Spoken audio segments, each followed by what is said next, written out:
Continuando con el programa, presento a la doctora Silvia López de Maturana de la Universidad Central de La Serena, quien hará la presentación del libro Infancias Críticas, un reto para la educación de hoy, cuya coordinación fue realizada por el doctor Luis Pincheira del Fondo Editorial de CELEI.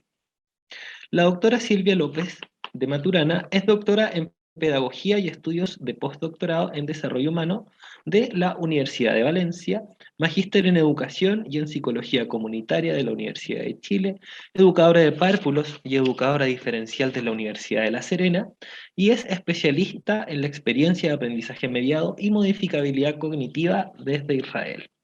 Damos el pase a continuación a la doctora Silvia López de Maturana. El espacio es suyo. Muchas gracias, Marco, y gracias a Luis Pincheira también, que me dio el honor de poder presentar un libro. Presentar un libro es una fiesta, como dice un amigo editor, ¿no? Es una fiesta que hay que celebrarla, porque ahí hay no solo palabras, sino que hay gestos, acciones, pensamientos, reflexiones. Y también, como dijo otra persona por aquí, el escribir un libro también es conversar con la gente. Antes de la presentación misma, yo quiero dar a conocer mi enorme satisfacción por los dos compañeros, la compañera y el compañero que presentaron recién. Eso nos da tanta esperanza. Hubo alguien que cuando Giroud estaba presentando hizo una pregunta sobre la esperanza, cómo recuperar esta esperanza.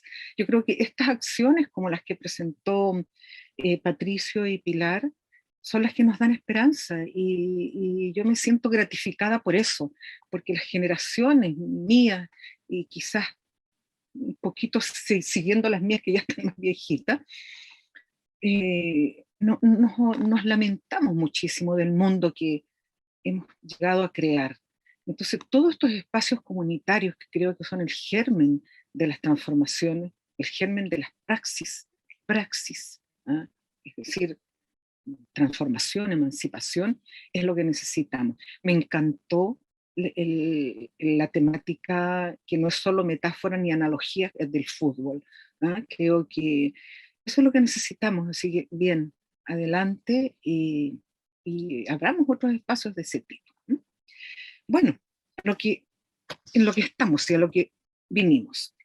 Qué pertinente me parece presentar un libro sobre infancias críticas y diversidad cultural en el marco del natalicio de Paulo Freire, un maestro que nos hizo y sigue haciendo reflexionar sobre cómo miramos el mundo y en qué infancias pensamos cuando las vemos, escuchamos y sentimos. Soy educadora, razón por la cual no puedo desprenderme del sentido ético y político de la educación, del proceso de alteridad permanente y, como decía Freire, de la potencia epistemológica del pensamiento crítico y amoroso de querer bien a los otros, a las otras y al proceso educativo mismo. Y eso es lo que leo en los capítulos del libro que estoy presentando. ¿Cómo hablar de posturas críticas como las que se pretende mostrar sin detenernos a pensar en aquellos desafíos emancipadores tan necesarios para dar más sentido y trascendencia a la educación? Pensar en este libro de infancias críticas, por una parte, me permitió reconceptualizar el sentido de la educación como un permanente acto pedagógico, político y ético capaz de trascender desde su contexto histórico e institucional. Y por otra parte, cuando supe que este lanzamiento estaría inmerso en el natalicio, en la celebración del natalicio de Freire, mi motivación creció y fortalecí la importancia de analizar las concordancias o discrepancias entre el discurso y la práctica y la necesaria reflexión crítica sobre el sentido de las acciones educativas cotidianas. El libro nos entrega elementos de reflexión emancipadora y de análisis crítico para descubrir aquellos patrones que explican los procesos de aprendizaje en la primera infancia, donde el imperativo ético es instaurar genuinamente el respeto a la dignidad de quienes están entrando a la vida, perdón, incluso de quienes aún no llegan a la vida. Es difícil que eso suceda si no somos capaces de amar al mundo lo suficiente como para querer transformarlo. La pedagogía crítica ha sido marginada en los contextos generales de la educación, porque faltan líneas orientadoras que nos muestren otros caminos por donde transitar. Eso implica pensar lo pedagógico para abrir posibilidades de relaciones dialógicas y trascender la mera contemplación de los acontecimientos educativos escolares. Esperamos que este libro abra esos senderos críticos. Abrirlos significa pensar en un nuevo ethos docente, en donde las relaciones con los niños, con las niñas, sean más humanas, significativas, y en donde propiciemos que el profesorado, alumnado, padres, madres, familias y comunidades asuman su responsabilidad con el mundo que hemos contribuido a crear. Los escritos del libro, desde las diversas perspectivas de sus autores y autoras, se preguntan sobre los desafíos de la diversidad cultural en la formación inicial de la primera infancia, sobre la difícil travesía de los pueblos afrodescendientes en el reconocimiento de su aporte a la sociedad chilena y su cultura, sobre las ventanas y curvas epistémicas hacia la educación social y sobre las infancias críticas en los senderos de errancias. Leer esas líneas tan profundas nos conduce a preguntarnos, ¿en qué educación pensamos? ¿Cómo entendemos a las infancias, en plural? Qué importante entonces es saber desde dónde las pensamos y desde dónde las sentimos, ya que, emulando a Freire, no es posible humanizar al mundo, democratizarlo, hacerlo más serio y más justo si estamos ofendiendo la vida, destruyendo el sueño e imposibilitando el amor.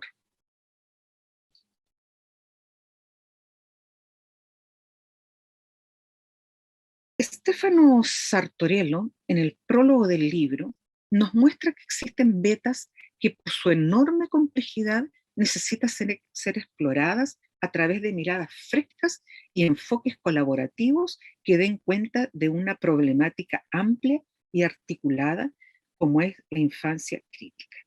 Y eso se espera encontrar en este libro. Entonces es una celebración y también una alegría y un agradecimiento a la coordinadora, Luis, que cree que quienes escribimos en este libro podemos dar esas miradas frescas. O sea, ese es un halago, ¿no? Así escucharemos entonces diversas voces que se articulan en un mismo propósito, al decir de Freire, de denunciar aquello que nos daña como humanidad y anunciar las maneras a través de las cuales podemos transformarnos.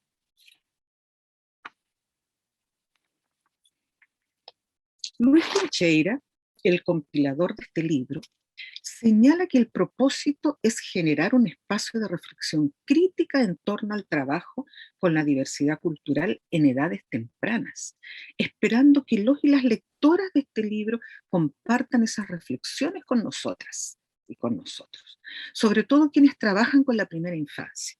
Así podríamos contribuir a enriquecer a los niños y a las niñas y valorizar la riqueza intercultural humana. Luis en su capítulo nos habla del gran desafío que encierra la formación inicial docente para la primera infancia, ya que educar para el cambio social y estructural nos conduce a tomar conciencia de las interacciones sociales y las condiciones en que éstas se producen. En la medida en que se logre evidenciar experiencias positivas sobre la genuina inclusión de diferentes identidades culturales que comparten con la primera infancia, se estará aportando en las nuevas generaciones, dice Luis, un comportamiento que evite actos violentos, racistas y discriminatorios. En síntesis, se espera educar a un ser humano sensible para vivir en una sociedad que valorice la legitimidad de los otros y de las otras. Aquello implica que las universidades, a través de la formación inicial, deban decolonizar sus actuales mallas curriculares para que sintonicen con la diversidad cultural de sus estudiantes, valorizando las epistemologías desde el sur. Leyendo el capítulo de Luis, me llevó a reflexionar sobre las diferencias fundamentales que plantea Freire entre el ser que interviene en el mundo y ese que solo se limita a moverse sobre su soporte. El que interviene solo ve la adaptación como un momento del proceso en su búsqueda permanente de su inserción en el mundo. Pero el que solo se mueve, se adapta y se acomoda al soporte. Si ocurre lo segundo, de seguro que las transformaciones tardarán muchísimo en llegar.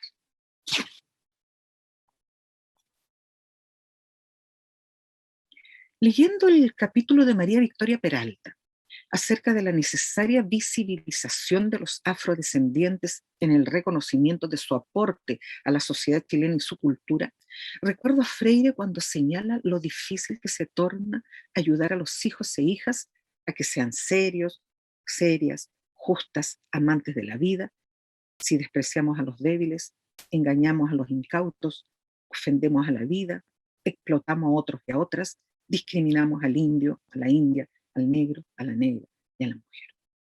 Eso implica una pedagogía radical que supere la retórica de los discursos de cambio y la falta de compromiso en la praxis que niega y mistifica la discriminación. Es así como María Victoria nos sumerge en la educación intercultural y nos entrega datos históricos a través de lo que llama reseña de una dolorosa llegada, para que tomemos conciencia de la difícil travesía de esos pueblos, tan invisibilizados en su reconocimiento, lo que les ha llevado incluso hasta la negación de sus propios ancestros como actitud de defensa y protección. Compartimos con la autora que la educación intercultural no es solamente un tema técnico que se limite a manuales, guías y ciertas metodologías del trabajo, sino una problemática ética profundamente humana y por lo tanto valórica y política. Eso nos recuerda que ningún acto político puede ser utilitario ni interesado, ya que lo fundamental es ser fiel a los principios que se proclaman. Por eso, considerar a la educación separada de lo político es reducirla a un entrenamiento técnico suficiente para reproducir las incongruencias escolarizantes. El peligro radica en que el comportamiento despolitizado se asuma tácitamente y se genere una práctica docente que nos prive del sentido de nuestra propia cultura.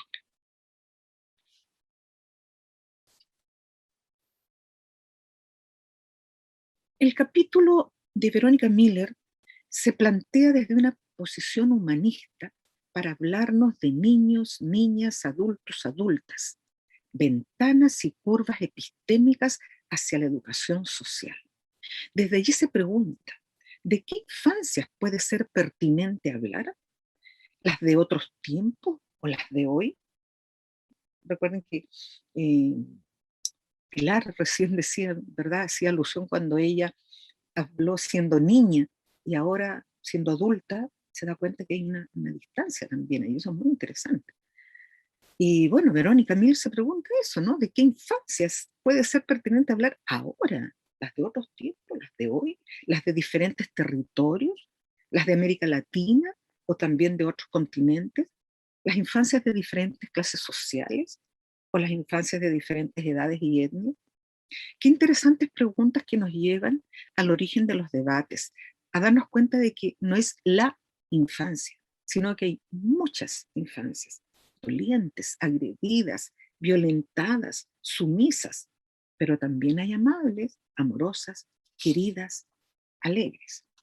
Verónica se refiere a la necesidad de enseñar a la población infantil a ser crítica y señala que los adultos y las adultas, en sus diferentes roles y de manera general, están defraudando la infancia porque no saben quiénes son los niños y las niñas.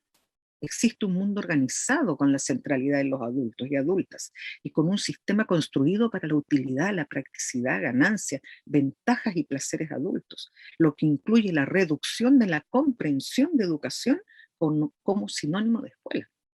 Esto me lleva a pensar en la diferencia entre educación y escolarización, siendo la primera la creación de relaciones posibles y la segunda la repetición artificial de relaciones preestablecidas.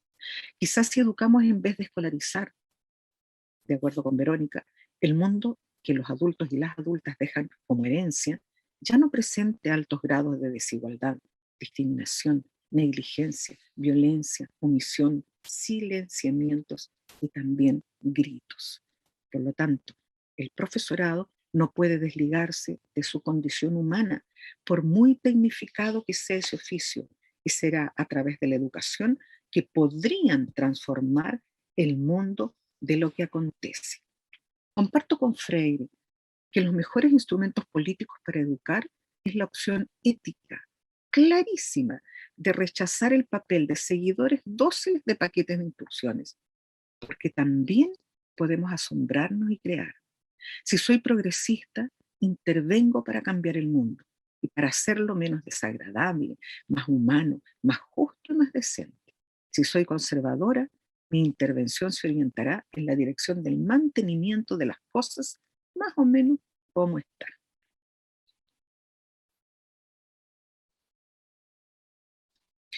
Bueno, también yo soy esa persona que parece, también yo escribo en este libro y hago una reflexión crítica sobre las infancias en los senderos de la errancia. Tomo muchos de las ideas de Michel Serret, ¿no?, sobre la errancia. Aquellos en donde la inocencia prístina de esa primera natalidad viene con la esperanza radical de ser bien socializada en el mundo, esperando que nadie les quite el gozo profundo y constructivo de la complejidad infantil. Los niños y las niñas son errantes y se abren al mundo con un devenir incierto y dependiente de quienes guiarán sus primeros pasos. Por eso, pensar la educación de las infancias desde otras posiciones éticas puede garantizar los puntos de partida, resguardar el gozo por aprender, dar cobijo y no desigualdad. Enfatizo en mi capítulo que la infancia no es una etapa cronológica, no es algo preparatorio, sino que es una etapa antropológica, en donde cada vez que nos asombramos genuinamente por las cosas, vuelve a emerger la infancia con otra natalidad, independientemente de la edad que tengamos. Cada natalidad, dice Hannah Arendt, es un signo de que todo aún puede suceder y realizarse finalmente. Por eso, cada infancia debe ser acogida con hospitalidad, sobre todo en la primera natalidad, porque es la bienvenida y la apertura al mundo. Por lo tanto, su cuidado es un acto ético, social y político, cuyas implicancias humanizan el mundo. El cuidado debiese ser de toda la comunidad que les quiera, les cuide, les eduque, les entregue valores a través de actitudes éticas que no necesitan ser enseñadas formalmente. ¿Cuál es el mundo que se le presenta entonces a ese ser tan extraordinariamente dotado? ¿Cómo entendemos, quienes les cuidamos, el sentido de la etapa fundacional, esa primerísima etapa en donde se encuentra el origen? Quien educa no somete, no controla ni domina, por el contrario, ofrece espacios y tiempos de libertad y de hospitalidad desde los primeros años de vida. Esos espacios libertarios, como decía la compañera recién, ¿no? Es un concepto de Ignacio Ellacuría que tiene un sentido súper profundo en su concepción, ¿no? Lo libertario, mucho más allá que espacios de libertad. ¿Cuán necesario entonces darnos cuenta de lo que sucede cuando estas infancias comienzan a hablar, a caminar, a decir, a leer y a escribir sus primeras palabras? ¿Quiénes estamos en su entorno?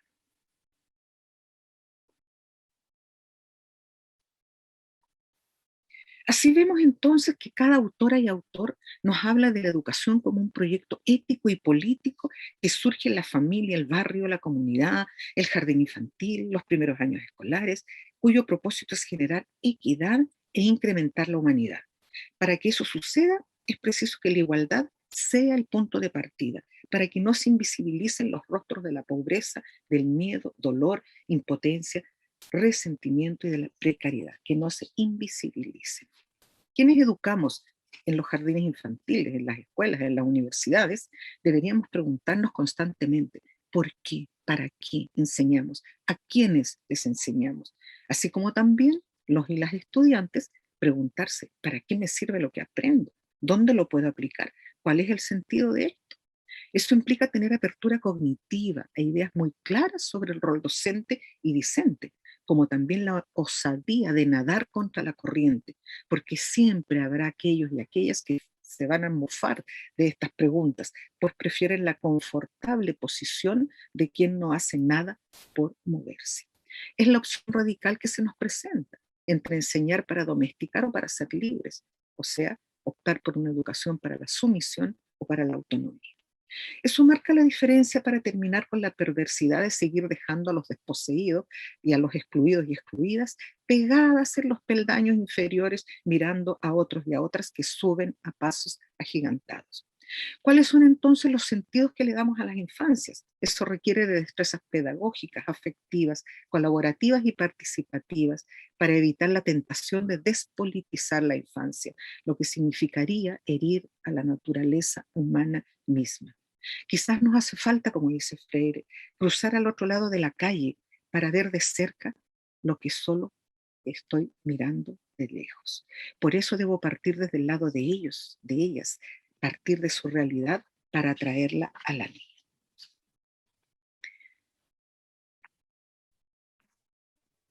Bueno, vamos ya terminando la presentación y quiero decir que nuestro posicionamiento político puede transformar la queja pueril y la indiferencia del profesorado en elementos para el cambio. Por ejemplo, la búsqueda de coherencia en nuestras acciones, el planteamiento de alternativas optimistas, la búsqueda de participación con la comunidad, las comunidades, la intencionalidad de involucrar a nuestros colegas, directivos, alumnos, alumnas en un proyecto común son características relevantes para transformar un ambiente escolar pasivo y proporcionar una base significativa para el trabajo antihegemónico. De esa manera, podríamos hacer frente al sistema y no lamentarnos por lo que no se puede hacer, lo que significa reconocer, como decía Freire, que la historia es un tiempo de posibilidades y no de determinismo.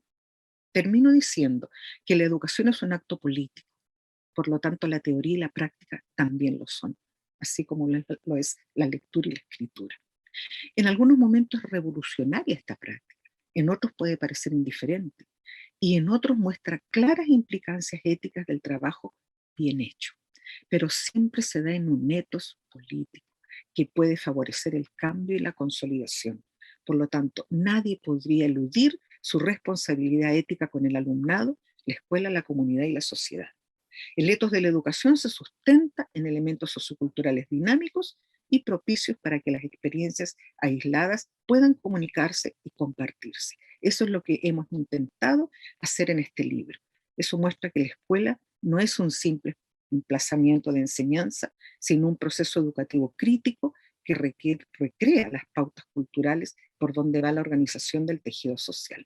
Podemos ser parte de esas transformaciones porque esto es una lucha epistemológica. Muchas gracias.